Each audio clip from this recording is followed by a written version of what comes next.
Hello and welcome to Diabetes Connections in the News. I'm Stacey Sims, and every other Friday, I bring you a short episode with the top diabetes stories and headlines happening now.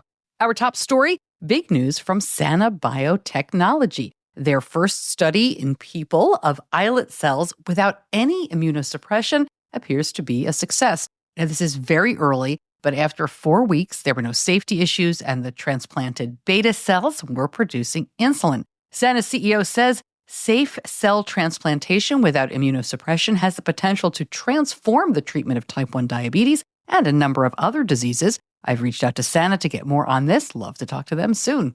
The FDA says no for sotagliflozin as an adjunct to insulin therapy for glycemic control in adults with type 1 diabetes and chronic kidney disease. They say studies do show meaningful reduction in A1C, but a meaningful increase in DKA. Now, sotagliflozin is available in other countries for people with type 1 diabetes, but the FDA first rejected it in 2019, and it was resubmitted last summer.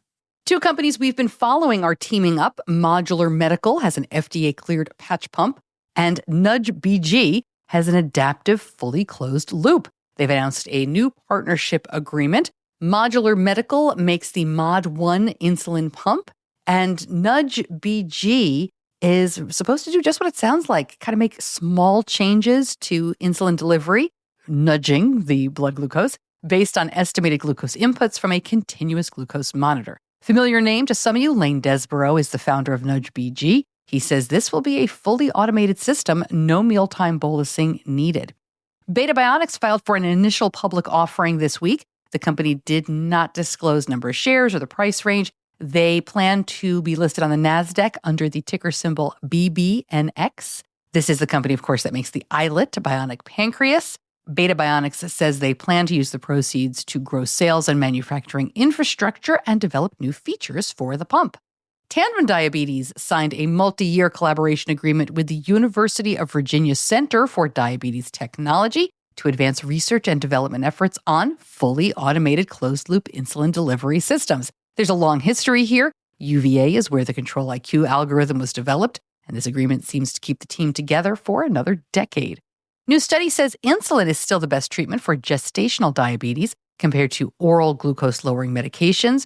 Metformin and others are being closely looked at since they're easier to administer, less costly, and have better acceptance among patients. But this study says insulin was a bit better. Slightly more babies were born larger for the metformin group. More moms overall had hypoglycemia in the oral medication group. Novo Nordisk pushing back to the FDA, arguing there is no clinical need to allow compounding for liraglutide. This is a type 2 diabetes injection it sells as Victoza. Novo last month filed a citizen petition with the FDA asking them to exclude Victoza from a proposed list of drugs eligible for compounding. Now, the FDA is going to enforce the end of allowing compounds of tirzepatide. They are going to allow a grace period of 60 days. This is, of course, the ingredient in Mounjaro and Zepbound. Semaglutide remains on the FDA's shortest list for several dose strengths, although all doses have been reported as available since late October of 2024. Expect this all to be stretched out because compounding pharmacies maintain that they provide an essential public service, offering lower-cost versions of these medications that can cost more than $1,000 per month. Many insurers still refuse to cover the GLP-1 products, but the FDA has reported hundreds of adverse event reports allegedly linked to compounded versions of these drugs.